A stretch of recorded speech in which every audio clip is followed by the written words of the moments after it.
Les doy una calurosa bienvenida a estas recomendaciones bursátiles que hacemos todas las semanas para el blog de Nicolás Litvinov. En esta ocasión nos toca comentar una de las mejores semanas del año. Como pueden ver en pantalla, tuvimos rendimientos positivos prácticamente todos los días menos el día jueves, ¿no? 3,41% de suba para el Standard Poor's 500 el día lunes de la semana pasada, apenas 0,05 el martes, pero 0,98 de nuevo arriba el miércoles, 0,30 como decíamos antes de caída, el jueves, pero una recuperación muy importante el viernes, 1,74%. Como resultado de esto, la semana terminó con una impresionante alza del 5,89%, casi 6% de suba en la semana, lo que hace que el mes de octubre hasta ahora sea lejos el mejor mes del año, cuando todavía estamos recién promediando el mes, ¿no? 8,10% de suba y el rendimiento anual merma ahora al 2,63%, recorta desde rendimientos negativos de dos dígitos que supimos tener en algún momento a este 2,63% mucho más suave, digamos, que esas caídas fuertes que teníamos en un principio. Ahora, está todo solucionado, a partir de ahora las caídas de las bolsas va a quedar como una amague de lo que no fue. Bueno, es muy temprano para arriesgar eso todavía, pero lo que podemos hacer para empezar a descifrar estas señales que nos manda el mercado es justamente hacer uso del análisis técnico que tan buenos resultados nos viene trayendo este año en cuanto a la predicción de las variables de corto y mediano plazo para el mercado. Fíjense, este gráfico que tienen en pantalla es el del SPI ETF del Standard Poor's 500 correspondiente a un año con velas diarias, ¿no? ¿Y qué es lo que podemos ver allí? De un gráfico que teníamos antes en donde había un montón de gaps para cerrar al alza, los gaps son estas líneas que tienen marcadas acá, que se forman cuando el SPI o cualquier otro activo cierra a un precio y al día siguiente abre un precio totalmente distinto al del cierre, por arriba o por debajo, ¿no? Eso forma un gap, un agujero que se tiene que cerrar cuando la cotización vuelve a esos valores. Entonces, la lectura que podemos hacer de esto ahora es esta suba que empezó de los mínimos del año alcanzados el 4 de octubre en los niveles de 107,43, no es una suba sana. ¿Sana en qué sentido?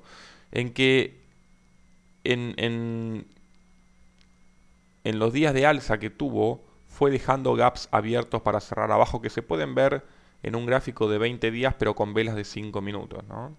Fíjense cómo tenemos acá un gap clarísimo entre el cierre y la apertura del día siguiente, ¿eh? Acá hay otro gap chiquito cerrado, acá hay otro gap chiquito cerrado y acá tenemos otro gap que se dejó abierto. Entonces hay otro gap también aquí por debajo, ¿no?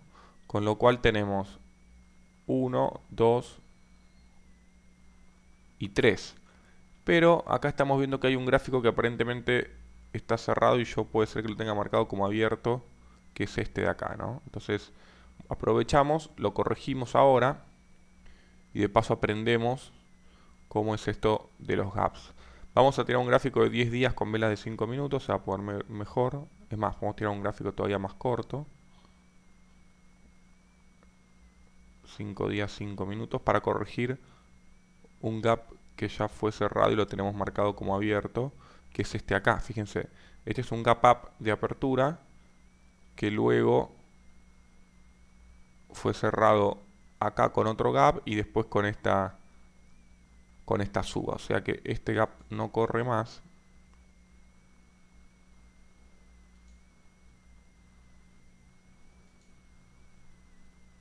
Y ahora sí nos queda un gráfico, si lo ponemos por ejemplo en 9 meses diario, en donde vemos dos gaps más el gap viejo que tenemos todavía del año pasado que no se cerró, que deberían cerrarse a la baja, o sea, con el SPI cayendo. O sea que el primer target del SPI estaría dado en los 120,50 de 122,57 que cerró el viernes, y el segundo target del SPI en niveles de 115,75 a la baja, ¿no? Antes tendría que testear la media de 50 desde abajo que rompió la semana pasada. Y al alza tenemos el primer target en los 125.92, en donde cerraría el primer gap de los tres que tiene para cerrar al alza, y el segundo target importantísimo es el testeo de la media 200, que es esta línea verde que pueden ver acá desde abajo, ¿no? Entonces, a nivel de equilibrio de fuerzas, vemos que están bastante equilibradas, 3 gaps para cerrar abajo, 3 gaps para cerrar arriba, ¿no? Pero el hecho de que el SPI esté por debajo de la media 200 y que tenga un RSI bastante sobrecomprado, como no lo estuvo hace mucho tiempo, que no tiene estos niveles de sobrecompra, desde antes que empezase la caída, fíjense que no tiene niveles de 70 el RSI, nos hace pensar que esta semana tendría que haber en algún momento una toma de ganancias, probablemente hasta el cierre del primer gap, y no sé si hasta el segundo, ya sería un poco más fuerte esa caída, ¿no? Pero una recuperación muy fuerte del SPI, en donde las señales que empiezan a dar de sobrecompra nos hacen decir que una estrategia inteligente ahora para aquellos que estén comprados, que tengan posiciones, sería buscar cobertura, ¿no? ¿Y qué tipo de cobertura? Bueno, vamos a verlo. Por ejemplo, llamamos cobertura a los puts del SPI. Es un tipo de cobertura. Con vencimiento noviembre, para el cual falta 32 días, los put con base 122, por ejemplo, que es el más cercano, cerraron en $3.54 cada acción de un lote de 100, o sea, $354. Por $354 ustedes tendrían cobertura por 100 acciones del SPI, ¿no? También se puede buscar cobertura comprando, por ejemplo, calls de SDS, que es un ETF que duplica en forma inversa al SPI. Entonces, si yo, como es inverso, si yo compro un call, estoy yendo a la baja. Un call con base 22 ahora vale $123 más o menos para 100 acciones, y con eso ustedes podrían tener cobertura. Cada uno lo tiene que adecuar con respecto a la cantidad de acciones que tiene, ¿no? Pero son distintas posibilidades que les estoy mostrando para demandar cobertura y estar de alguna manera más tranquilos en caso de que ahora, por alguna noticia que haya, votos en contra en la reunión de la Comisión Europea, etcétera, si el mercado vuelve a reclamar valores más bajos, entonces ustedes están cubiertos de esa movida.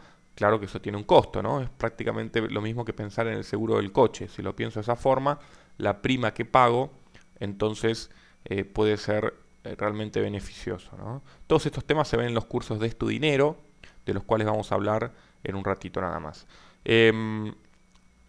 Como lo hacemos habitualmente, vamos a ver el ETF de Emerging Market, de mercados emergentes, simplemente para tener una noción de cómo se están moviendo los mercados emergentes en toda esta subida. Fíjense que a diferencia del SPI, EM todavía no pudo quebrar la media de 50.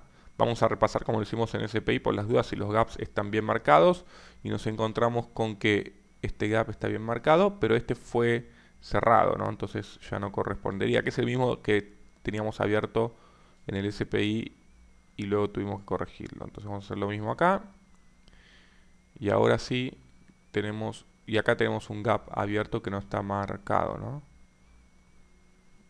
Que es ese de ahí. Entonces ahora podemos ver que tenemos dos gaps abiertos de Emerging Market, que no tiene gaps abiertos abajo como el SPI. Digo, dos gaps abiertos a la baja, y 1, 2, 3, 4 gaps abiertos al alza, y testeando la media de 50, que es un nivel que debería costar, ¿no? El RSI, como pueden ver, está sobrecomprado en 67.08. Seguimos con la recorrida habitual. Vamos a ver un poco qué pasa con GLD. El oro tratando de romper esta tendencia bajista de corto plazo, pero todavía en un canal lateral de trading, como les anticipé que iba a estar por un tiempito, y tiene estos dos gaps para cerrar al alza, que son objetivos interesantes. Los puede hacer en algún momento cuando se decida subir hasta los 172,48, que sería el target. Hay casi un 8% de suba interesante en algún momento. La duda es si va a ir a buscar el testeo de la media de 200 o no. En el caso de la plata, como vemos, está por debajo de la media 200 luego de la caída muy fuerte que tuvo y también tiene unos gaps para cerrar al alza. Vamos a terminar este análisis viendo el VIX, como lo hacemos habitualmente, índice de volatilidad. Recordemos que se mueve en forma inversa al mercado y lo que les quería mostrar, que me parece que es una de las cosas más importantes de este análisis, es la ruptura clara que vemos del VIX con respecto a la tendencia alcista que comenzó desde que el mercado empezó a caer, les diría fuerte a mediados de julio, ¿no? Esa tendencia alcista que comenzó el VIX y que lo llevó a niveles máximos de 48 primero y luego de 46.88. Recordemos que 48.20 era el nivel máximo de mayo del año pasado que no pudo romper y eso fue una buena señal. Ahora parece revertirse esa tendencia a la baja, rompiendo la media de 50 y potenciando un testeo de la media de 200 en 22.92, lo cual ratificaría este buen momento que está pasando en el mercado de acciones con la suba que tuvo la semana pasada. El RSI sobrevendido en 24.60 nos dice que probablemente no sea todo tan rápido como se puede pensar, pero que en algún momento puede haber algún rebote del VIX, ¿no? Para testear la media de 50 desde abajo o la tendencia alcista esta que quebró desde abajo. Todos estos temas de análisis técnico y mucho más se ven en los cursos de Estudinero que comienzan justamente el día de hoy, pero que todavía tienen tiempo para inscribirse.